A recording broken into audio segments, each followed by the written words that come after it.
Hi, and welcome to another episode of Theories and Thoughts podcast with your hostess Anya. And Fancy. so, hey y'all, I am. That thing is never enough time for me.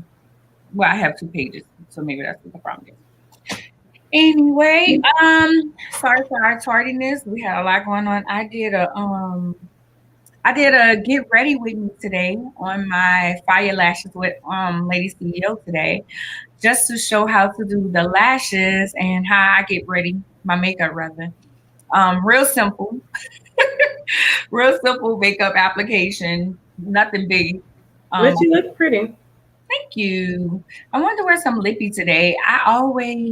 So before lipstick was like really my big thing. Like I put on some lipstick and some eyeliner and keep it pushing, keep it popping. But I now wear my lashes when I'm trying to be cute. So I did my whole face with the lipstick and the lashes. So that's what I did. How are you today? I'm good. Hey, Sharona. Hey, Sharona. I coming off a weekend of I had my birthday dinner Saturday, and my cousin came in from Houston, and one of my good girlfriends, like my sister, she came in from New Orleans. So, baby, I even called off for work on Sunday because I was just like, yeah, this yeah. But it was a good weekend. How was your Memorial Day weekend? Oh, it was good. I went to a fashion show on Friday. It was really nice. I hadn't been to a fashion show, I don't think, in years, and I don't think I ever saw one to that magnitude, especially not around here. So it was really nice. Um, it was a lot of people out, and the venue was really nice because it was at the Shaw Center. I don't know if you're familiar with that or not, but it's really, I hate to keep saying nice, but but it's really beautiful when it's downtown, and then it was on a rooftop. So they had several looks. I think maybe they did like five different looks or whatever, and it was styled by Nina Ross. Okay. And yeah, it was really elegant. And so I did that on Friday. And then for most of the weekend, I've been getting some work done in my house, and I've just been kind of hanging out. So Okay. Last week I forgot to tell you I got me a shaker. I got this from Cabo. If you remember from the first episodes, I used to have a clapper. And I don't know what happened to my clapper, but I seen this when I was in Mexico and was like, oh, that's cute. so yeah, thanks for that. So, a proud moment in Texas history happened this week when the Democrats blocked the voters' suppression bill that was trying to be passed in the Texas Senate.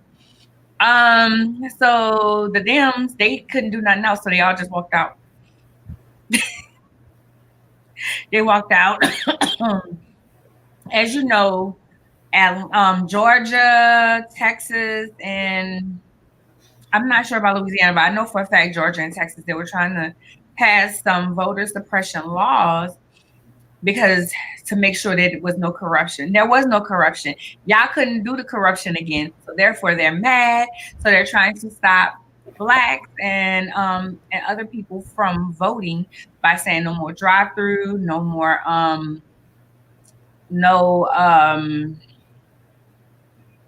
mail-in ballots, no, I mean, just all kinds of craziness that they had before. So they're saying, oh, well, there was no corruption. Here's the thing when it comes to this corruption and all of this, when it comes to the voter registration thing. If it was all that, how y'all get so many? So I guess where the Republicans won, that wasn't real either. Because if the whole thing was rigged, or just because y'all didn't win, it was rigged. Somebody tell me something. Hey, Mariah. Hey, Mariah. Yeah, well, I do understand where you're coming from, and if the whole thing was rigged, then the whole thing was rigged, basically. So none of it is really valid. But some other things I just wanted to note as far as the changes. So they're making it illegal for election officials to send applications to vote by mail to people who did not request one. And of course, that eliminates a lot of people right there. barring counties from helping facilitate the distribution of unsolicited ballot requests. So basically, it seems like everything, all the efforts that would be taken in order to get people to come out to vote, that would not make voting a priority, or those who might be impoverished or at some type of disadvantage, all the efforts that are made to get them to the polls are being blocked, or that's what they're trying to change. Right. So, Right. And yeah, because they know that those are the people who will probably vote against them. right. I mean, we saw in Atlanta, you can't even get in water while they stand in you can't get in water as they stand in line. I know in Kentucky, I was watching something on Mitch McConnell, and in Kentucky, there's only one voting place in Louisville. Oh, wow. And one of the major ones that have a lot of black population, there's only one polling place. That's crazy. And Louisville, I've been there before, and I thought it was a really nice city. It seemed like a city that had money, so they should have more than one polling place in it. Well, they're trying But to stop the blacks. If it's Louisville, I can't think of it. I think it's Louisville, but it's one that has a really big black population, and there's only one voting place. Well, yeah, and I was looking at with Texas that they're also changing, like putting more restrictions on the time frames, which of course could hurt some people. And then something about like the early voting on Sunday, shortening those hours. So it's really sad. And then it really makes me think of Stacey Abrams and her work, and just I wish we had a better understanding of this when she was running. right. I remember when she was running and people really made her out to almost be the Antichrist or something. The way the ads were on the radio, I was kind of afraid of her, and now when you see things in hindsight, it's just like, it's crazy. Hindsight is 2020. Which brings us to Naomi Osaka. I hope I'm saying that wrong. Piers Morgan said that she is trying to she's spoiled, self-centered, and all other things. White men who don't get what they want starts to call names. So Naomi Osaka, at first she did not go to the press conference. She didn't go to the press conference because now we know that she has social anxiety. And as she said, I mean, she's young. She's a little girl. I don't even think she's 18 yet. And if she's 18, she just became 18 not too long ago. But excuse me, she decided not to do the press conference, so she was fine. And because of her anxieties that she was having, she decided to just get out of the French Open altogether. So if you suffer, they were saying, Tashara was saying, if you suffer in silence, people act like they fake care. But if you come out and you say something, then it's, oh, you're trying to have a pity party, oh, you're spoiled, oh, you're this, that, and the third. And mental health is so important, and I'm so glad that she came out and talked about it. Summer Walker talks about her social anxiety. Just because these people are public figures does not mean that they signed up to be public speakers.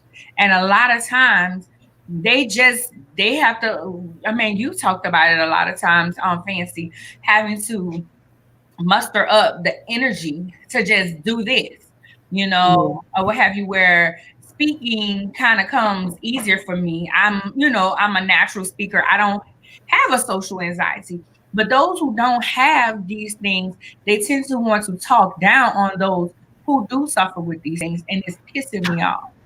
Go ahead. Well, I was just gonna say, for one, well, she's 23. I Googled it right quick. So she is 23, but I commend her on speaking out and knowing that she'll be fine. When you said that just because these people are well known or whatever doesn't mean that they're supposed to be speakers. Also, it just made me think about earlier. I was thinking about how athletes are oftentimes considered, especially if you're an exceptional athlete, you're supposed to be a leader. And in the leadership world, seems like it, no one ever wants to talk about mental health. It's like a sign of weakness. Who is it? Piers Morgan. I think he has something against black women or something, or Agreed. anybody with an inch of black within them. Mhm. So, but I was really shocked to see that, she agreed to pay the fine because they were fining her $15,000. Somebody Mhm. said 20. I guess maybe it could go up to 20, but I saw 15. And the fact is, though, she can afford it, unlike a lot of people. And one thing that someone said is that you can take a mental health day. Now, I don't know how true this is, but they were like, you can take a mental health day as a sick day, and all you have to do is say you don't feel well today. You don't have to, do anything extra or whatever, or I guess go into any explanation. And I thought that that was really interesting because oftentimes that's the least thing, that's like the last thing that we're going to do is take a day for a mental health day. You have to be down there at wits end, and then it's like, oh, you have no other choice but to take that day. So I commend her on speaking up. And it's crazy, because the whole thing is about her having social anxiety, and now she's actually representing a lot of people though who probably feel the same way. So salute to Naomi. Salute to Naomi. And as you said, the mental health days, I am quick to take a mental health day. I am one who will take a mental health day. I just can't do this today. It's overwhelming, or I just don't feel up to it. My attitude ain't gonna be right. Just all of that. I will take a mental health day. And yes, it is a personal day or a sick day at work. A lot of people take stress leaves on their jobs as well. I've never taken a stress leave. I'll take a mental health day, but I never saw fit to take a stress leave. That makes sense. I did want to make sure that we did talk about the 100 years of the fall of Black Wall Street. I actually found a really good documentary on YouTube about it. I was trying to find the movie, but I could not find the movie, The Burning of Greenwood or what have you. So it was the Greenwood district. It had thrived for like 15 years when the oil and gas boom hit Tulsa. And like I said, the documentary was so informational. If you don't know this about me, guys, I love history. Like, I love little known facts and just finding things, especially about African American history. If it got something to do with African American history and especially history of New Orleans, because that's where I'm from, I like to just learn little known facts. So, just a couple of things. Black Wall Street, the fall happened in 1921 when a young man named Dick Rowland got on an elevator with Sarah Page. Now, they don't know if he accidentally fell into her, what happened. Only thing they know is because he was a shoe shiner. Only thing they know is when he got off the elevator, she was screaming. I mean, anything could have happened. She could have just been screaming because she wanted to be screaming. And so that started it, and that happened on May 30th. So by May 31st, a mob, the Tulsa Tribune, I think it's called, they actually did a article about it, and that's what caused the outrage. So by the end of the day, a mob of white people came up to the courthouse where the young boy was being detained. And so word got back to the Greenwood community, and it was like, oh hell no, we going up here with our pistols too, and we going to find out what's going on. So they were told that the young boy would not be given to these white rioters because they was talking about lynching. So they left. So the crowd got bigger of white rioters, and so the black men came back again, like what's going on? And I was like, so they sent them home for them to come back, and then they came back, or what have you. So at that time, the focus got off of Dick, and it became the white rioters or what have you started going after the blacks for crimes that blacks may have done to white people. And a note that one of the historians said in the documentary that I watched was that whenever there's been race riots, it's never been black people going into white neighborhoods. It's always been white people going into the black neighborhoods. And I call it jealousy. I call it jealousy. And so it lasted for a couple of days or what have you. It was said that there were police that there were airplanes dropping bombs or dropping things in the Greenwood district to keep the fires going or what have you. It was, oh, also, another little thing. I know we gotta go because our guest may be there. That in Greenwood, what happened? They deputized a lot of the white men and detained a lot of the black men for their safety, and then they put them in different camps. So that's what happened with the Greenwood riots. It was very. I took a lot of notes. It was very, very, very, very informational. Just to learn exactly how they grew and how it built, how it built. And even when the men got out of these camps that they were in, they had to have like a tag on them to say where they work or who they were or what have you. It was just after they had then built up this community on their own. Wow, that's so sad. Well, I have no comments. But you said it was a film, though, right? Also, Yes, it was on YouTube. I found that on YouTube. I can share it in the comments. I found the documentary in on YouTube. So I was just really interested in how many years did it last. It was 15 years, and what made it was so crazy because the boom happened because, well, Greenwood was a necessity because the blacks could not go into the inner city to buy things. So they had to create their own community. And even after they created their own community, white people was upset, that mad that they decided to, yeah. go after him. Well, on a lighter note, our guest is here. So I'm gonna go ahead on and bring him in. Hey, Hi, Hey. how are you?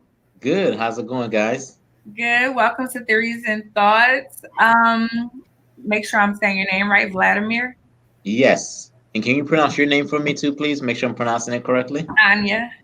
Anya, okay. And Fancy. Yes. All right, cool.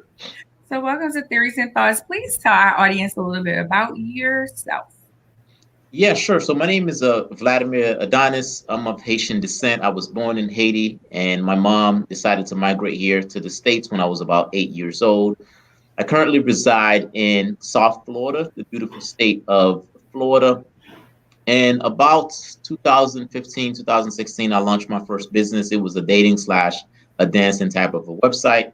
Long story short, that business did not work out as I wish it would have worked out. But I learned so many different things throughout that journey. I want to say that project in itself, I spent close to $80,000 with marketing, launching, maintaining that website.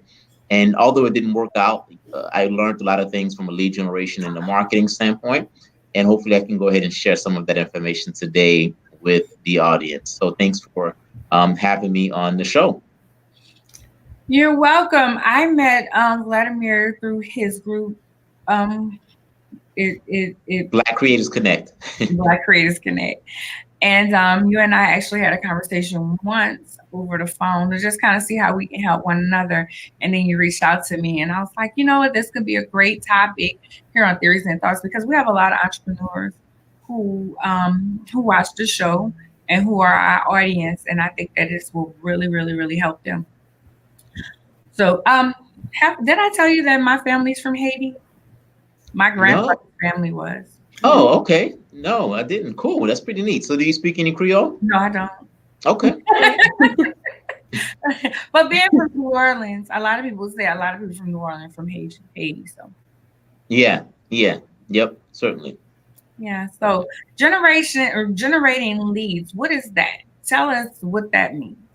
Yeah, certainly. So what that means, generating leads, is that someone who decides based on stuff that they see on the internet, based on you piquing their interest and or their curiosity, decide to provide you with their contact information for the sole purpose of taking the next step with you. So let's just say that you just published a piece of content on social media, sharing with people how to cook a meal, right? And based on you doing that, you say, hey, if you want to learn more about how you can go ahead and cook even more meals. Let's say you just showed them how to cook beans, and you want to share with them how to cook rice. You can invite them to go to your page or a page, and when they go to that page, they can go ahead and provide you with their email address and phone number or name. And in exchange for that, you're going to give them more cooking recipe. So it's an individual who is interested in what it is that you are offering, and they decide that based on the problem that you're solving, they decide to provide you with their contact information to take the next step with you. So I just gave you an example for someone who wants more cooking recipes. Sometimes you may have to speak to someone over the phone in order for you to provide and or to sell your services. So someone who decides to go on your calendar, they provide you with their name and their email address, and they decide to schedule a time on your calendar because they want to hear more about what it is that you offer, and you solve the problem that they are having, and perhaps they're willing to take the next step with you. So that's what a lead is someone who decides to take those steps. That was a great example with the What? beans. I just wanted to let you know that. So lead generation is usually on a website, right? Lead generation usually it doesn't always have to happen on a website. Lead generation could happen in other places. Lead generation could happen on Messenger, right? So you can put a post on Facebook to say, hey, next week I'm doing a free course, and that free course is going to show you how to do X, Y, and Z. If you're interested, just go ahead and send me a message in my DM, and when you do, I'll go ahead and give you the details. So someone may start a conversation with you in your DM, and then they may provide you with their name and their email address in exchange for that free training that's coming up. So that in itself is someone who's expressed interest and taking the next step with you. So it doesn't always have to happen via a website. Okay. That's a good point. So, do you think that freebies should always be used, like for lead generation? Freebies doesn't always have to be used for lead generation. I feel as though you can use someone can schedule a time on your calendar. That in itself is a lead generation. So that's one aspect. A freebie is another aspect. Training, you can use training. You can use those type of resources. But you can simply just invite someone to the next step of your process, and that being just a conversation in your DM. Because if someone takes the action of going into your DM these days, when I'm inside of a clubhouse, sometimes I invite people to just send me a direct message, so that way I can learn more about their service and the business that they have, and give them some tips and or some next advice. So those are some of the ways that you can invite people to the next step. So it does not always have to be a free guide or a free resource. Yeah. Do you think that a lot of people don't use leads enough? The Yeah, I lead mean, lead generation is definitely something I believe is underused, and the reason being is because at any point in time, so let's just say I have something on my site right now that I'm offering people how to optimize their marketing using a 20-minute training that I have. In a perfect world, let's just say if 5 people go to my website today or my landing page today and provide me with their email address in exchange for that free information, maybe one of them might be ready to speak with me, per se. But then again, the other 4, it may take months for them to be in the position and or ready to speak with me. So then if all I did was just generated just those 5 leads, and I depended on just those 5 leads to grow my business, I wouldn't necessarily be in a good position. Hence why if I am generating leads on a very consistent basis, right? A small percentage of them, 3 to 5% of them are going to be ready to speak with you right now or do business with you right now. But the other 97%, they're going to be in different category. There's going to be a different category of people that's in the 20%. 20% of those people will be ready to do business in the next 3 to 6 months. And then the rest of them may not ever do business with you. So you have to keep a consistent pipeline of leads, because in order for you to grow your business, you always gotta keep that pipeline growing. You gotta keep that pipeline continuously growing.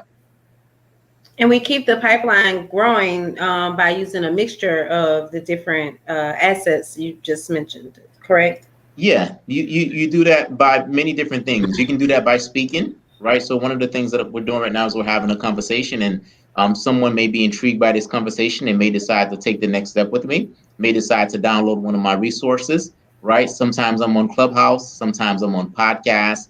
That's one methodology. Another methodology that I use is I use ads, meaning that I pay Facebook and I say, hey, Facebook, I want you to show this to these type of individuals because that's a fail-proof type of a type of a system, meaning that people pay for advertising all of the time for the sole purpose of trying to generate leads. And that's one of the things that just hasn't failed me personally in many years. So I depend on it very consistently. So in order to get the leads, you have to start with marketing for small businesses. What are some things that you think small businesses do wrong when it comes to their marketing? Yeah, so one of the things that they do wrong when it comes to their marketing is that they're not solving problem in their marketing. They're talking about themselves and they're not thinking about the end user, and they're not thinking about what is in it for the end user.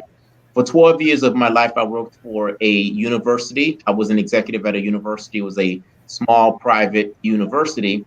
And when I first started working at that university, I couldn't understand why a student would decide to come to the private university compared to the community college, because the private university in some cases charge 10 to 15 times more money. And when I first started working there, I couldn't understand the reason why. But the longer I worked there, the more I started to understand their marketing process. And one of the things that they did very well is that they spoke about the prospective client, the prospective student in that case, and they talked about the problem that the prospective client was having. So then the question is, what problems were those individuals having? Let's just take nursing, for example. An individual who desires to go into the nursing program, at least at the time when I was working there, they had two options. They can go to the state college, and at that time, the waiting period to get into that nursing program was about 3 years, or they can attend the private university, and the private university at the time had a waiting period of about 6 months. Not only did the private university had a waiting period of about 6 months, you can complete your program in half the time compared to the state college. So then what did the private university do? They say, hey, are you a prospective student that is looking to get into the nursing program? You can get into the nursing program potentially in 6 months or less. Not only do you have the ability to get into this nursing program in 6 months or less, you also have the ability with our program to complete the program in half the time compared to these other schools. And for that reason, students decided to pay a lot more money because the university focused on the problem that the student was having. So as a business person, if you are saying that you are a business person that offers search engine optimization, this is how long you've been around, this is how great you are, no one really cares. What problem are you going to be solving for the end user? Someone who offers search engine optimization, for example, can say, hey, there's people going on Google every single day looking for you, searching for what it is that you do, but they can't find you. My job is to help you to be found on Google so that when people are searching for what it is that you do, they can go ahead and find you. So for me, when I work on my own marketing, when I work on marketing with my clients, every step of the process needs to talk about what type of problem we are solving, because people respond to problems. I like that. Yeah.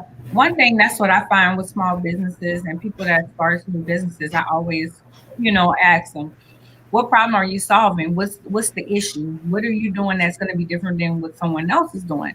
Because a lot of times people will prefer to use someone that's familiar or what they've been using or whatever they've been doing. So you have to come with something that's going to be a little bit different or, solve a different problem. You don't have to reinvent the wheel, but critique the wheel, change it up a little bit. Yeah, Um, certainly. that's definitely good. You had something fancy? Mm-mm. Okay. So with small businesses, so you start off with basic advertising, right? Basic advertising, and then you kind of build with that. When it comes to, okay, so we have basic advertising. What are some advertising places that you think that small businesses don't take advantage of that they may want to, that may be of value to them in the marketing room? Yeah, I would definitely say I'm going to start off with Facebook. Facebook was the first place I went to market. That's the first place I tried to market with. They denied my ad at the time, but that's a whole nother story. They told me that I wasn't allowed to market on their platform, and that's because I was marketing a dating site at the time, and they weren't authorized to work with any other dating sites except the group of dating sites that they were working with. So Facebook told me no, and I decided to go to other platforms. But I eventually made my way back to Facebook because Facebook is very robust in that, from a data standpoint, it gives you data very, very, very, quickly, and it gives you very concise data.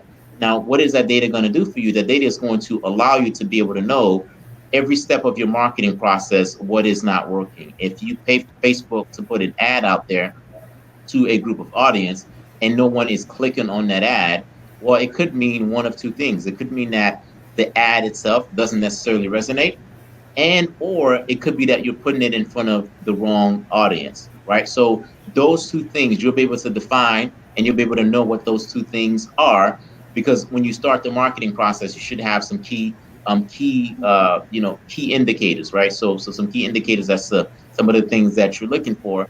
You'll know what those things are, and you'll know, okay, based on this ad that I just put out there, no one's really clicking on it, so now you have the ability to go back to the drawing board to make the necessary adjustments so that way you can go ahead and make it work. I am not saying that it is easy, because it's not an easy process per se, but it is a medium, and it is a platform that lots of businesses successfully use to grow their business. And one of the things that I like about it is the fact that it's robust. It gives you the data, and you're able to know what's working and what's not working very quickly, provided you set it up correct. Would you say that a lot of businesses miss the mark because they don't know their audience?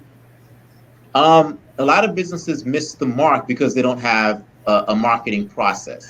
I would say that's the biggest issue, meaning that because traffic, no one has a traffic problem. We can take this piece of content that we're doing right now, we can go pay Facebook, and Facebook will show it to 100,000, 200,000, 300,000 people, right? All we have to do is pay Facebook. So to me, you really don't have a traffic problem. The problem that you really have is you have what I call a conversion problem. After someone sees the ad, what are you inviting them to do? And how is that congruent with the ad that they've already seen? And how is that entire marketing process optimized so that you're not necessarily wasting any money? So at the end of the day, I think the biggest problem that most businesses have, including mine, just to be transparent, per se, I spent $80,000 on my first business, and I made nothing. I didn't make not one single penny, based on that, because I had a marketing process that was flawed. It was very flawed, and it didn't have any monetization component, to it, per se. So because of that, because it wasn't well thought out, because I didn't have any monetization plan, attached to it, that business didn't do too well, financially. We go into business to at some point have a profit, and here I was, $80,000 in, no profit, no sign of profit, and then eventually I ended up having to close, that business. But then again, it doesn't stop there, right? My second business as well, the first year and a half, no monetization, whatsoever, because I thought I was just going to have to just keep providing value, and someone was going to go ahead and just take the next step with me, based on me looking at a business model from a business in my local area, and I was watching the wrong thing. I was looking at the wrong metrics, right? And then I went to charging very little for what it is that I do, and then I went to charging a little bit more, so that way advertising and marketing can make sense, and so that I know some of the things that I need to do at every step of the process. These days, right, many years later, I believe that there should always be a monetization component to your marketing process. So if you're going to be spending a couple of $100s on Facebook in the next week or so, what's the key monetization plan, and how can we track that at every step of the process, and how do we know what's working and what's not working? Well, after spending close to, I don't know, almost, between the first business and the second business, probably close to $90,000, I have a better idea, right? I'm not having 100% arrive, but I have a better idea as to what those things are.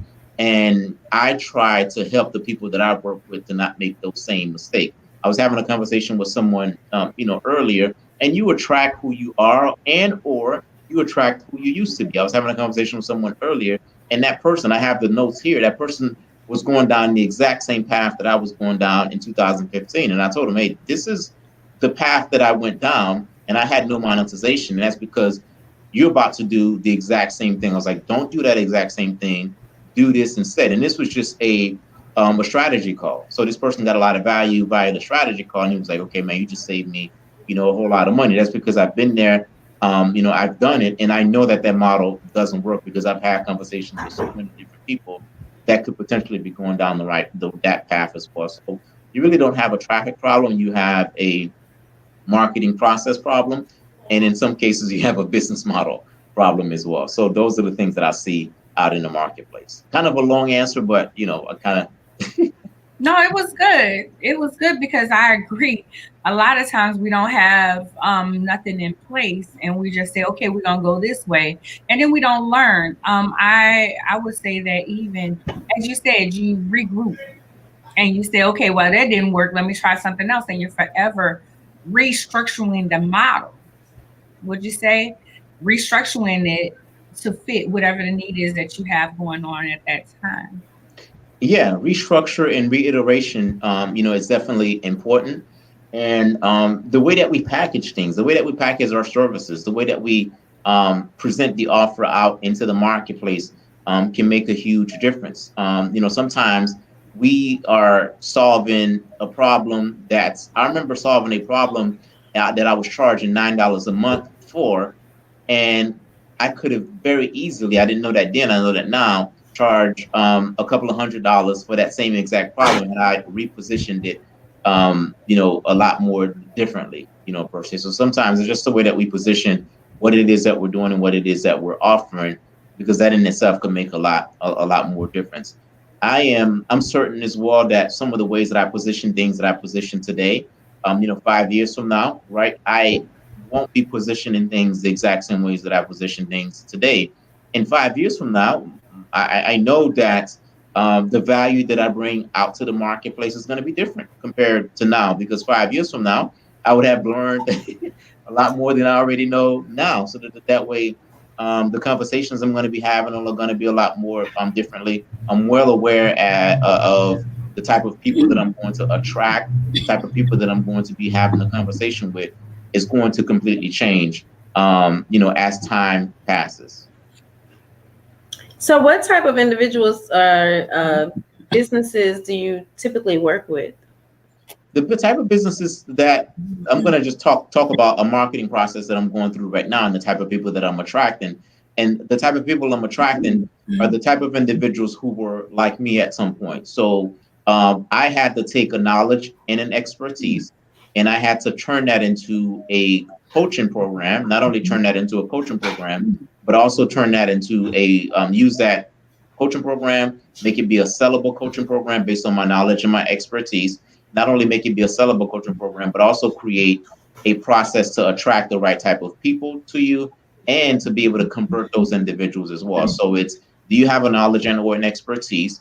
Are you already selling enough of it? And then do you have the right process and the right framework to attract people and to have the right people buy, from you? So those are the type of individuals that I've been working with as of lately.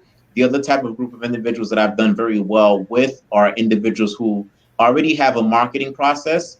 They may be generating some leads, they may be getting some conversions, but at the same time, they know that, this stuff is not properly optimized. I know I'm leaving some money on the table. I just don't know where the gaps are. So then someone like myself can come in and say, you know what, these are where your gaps exist. And based on where the gaps exist, let's go ahead and plug those gaps, because when we plug those individual gaps, it could just mean the difference between the person, generating a certain number of sales to, in some cases, an individual. If you plug in the right holes in your marketing process, I've seen people double the amount of sales that they make in a very short period of time. Okay. Okay. Well, is there anything left that you haven't said that you want to make sure that our audience know about you and about what you do?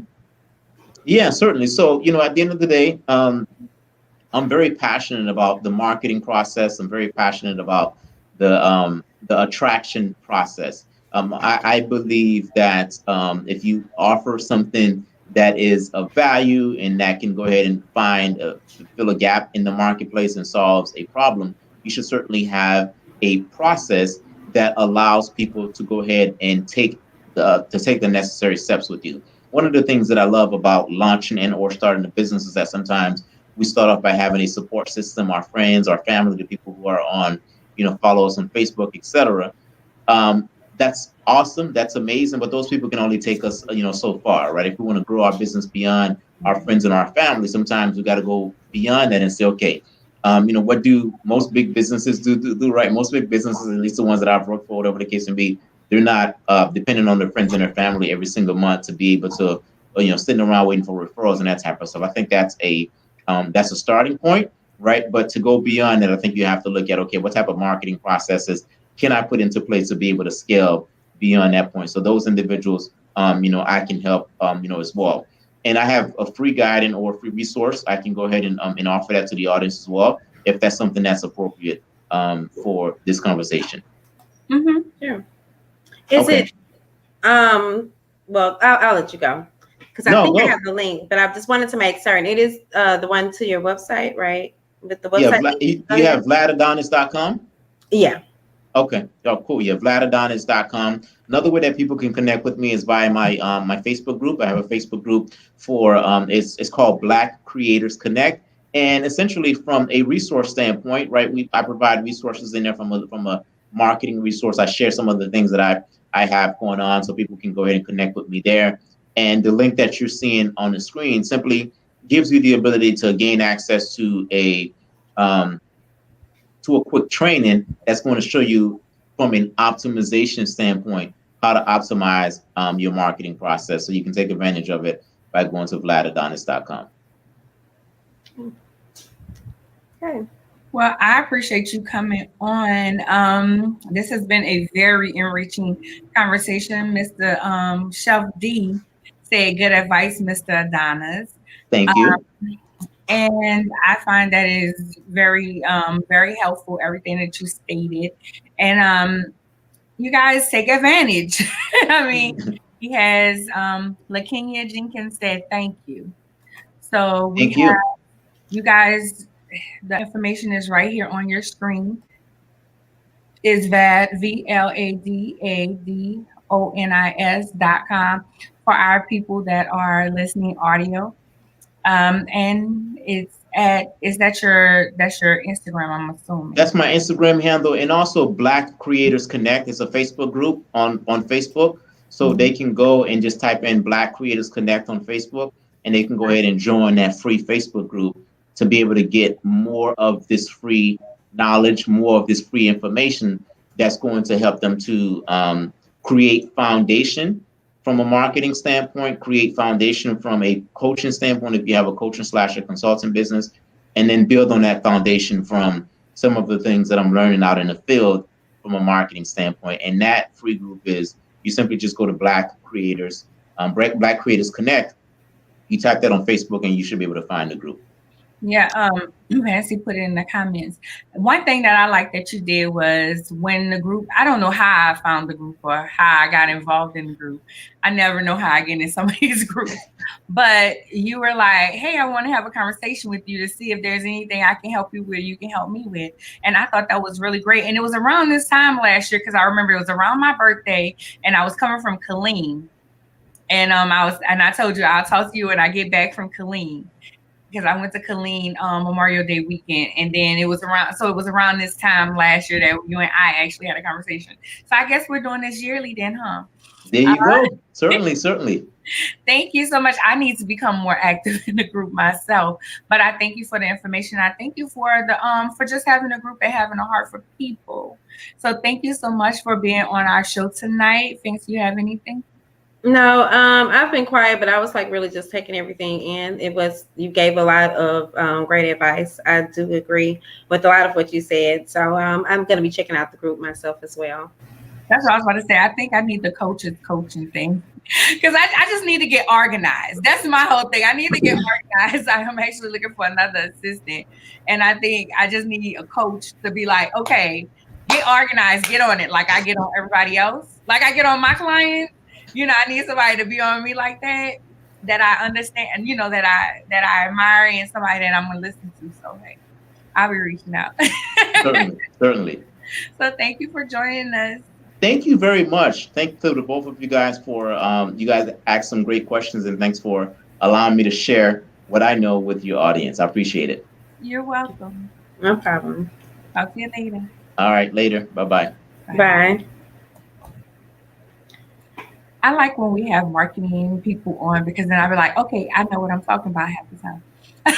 Well, not half the time. It's like that confirmation, but I need a me for me, if that makes sense. Somebody that's going to be on me to do what I need to do in the areas that I need to do it.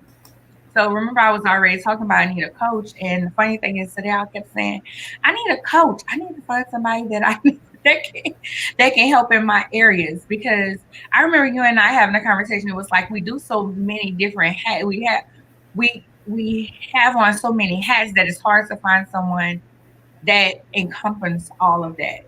You know what Mm-hmm. I'm saying? Yeah.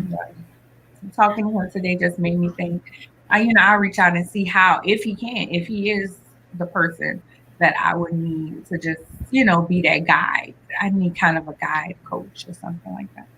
Well, I joined, but just saying for anyone else out there that may be listening also, because I know enrollment is taking place right now, but I enrolled in Coriel DeBose, I guess you say, or DeBois.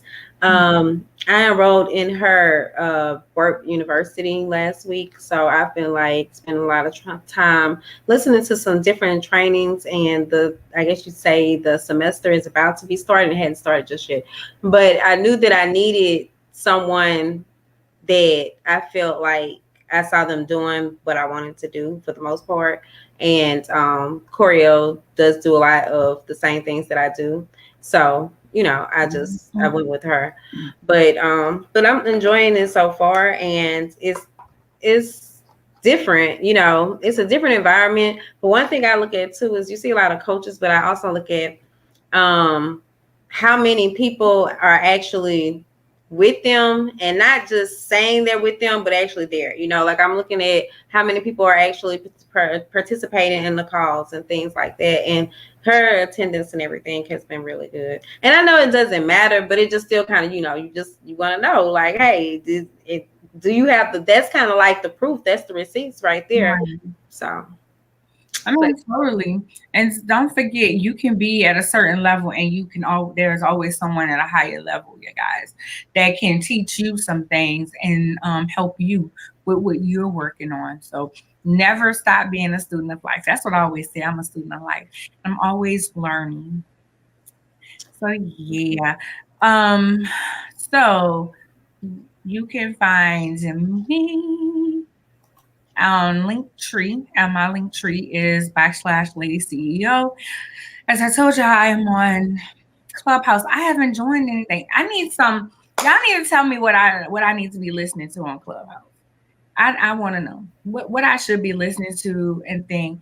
Maybe one day, fancy I do something on how to start a podcast or how to start a talk show. Don't forget, we have Theories and Thoughts Drive that is going on right now on the Exposure Network as well. If you have any suggestions, if you have any topics or any guests, or if you'd like to be a guest on the podcast or the talk show, I don't know why I'm always yawning. The thing, even while I'm talking, I don't know. Anyway, you can email us at theoriesandthoughts@ladyceo.com with your suggestions for a guest, for your topics, all of that if you'd like to be a guest.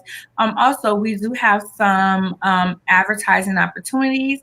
If you're interested, please email us there, and we'll get the information over to you. Fancy. okay, so you all can follow me at Fancy Swagger on all platforms, Swagger Magazine for all the magazines platforms. And my link tree is Fancy's Thoughts, and it does have an S on Fancy's. I was trying to think if there was any other announcements that needed to be made, but no, not at this time. So Yeah. you good? Next week, I'll have the lineup for listening party. Listening party is coming back. I am planning to possibly start next Monday. So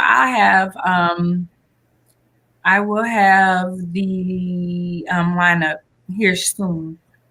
Um, for those who are wanting to be a part, you can email me.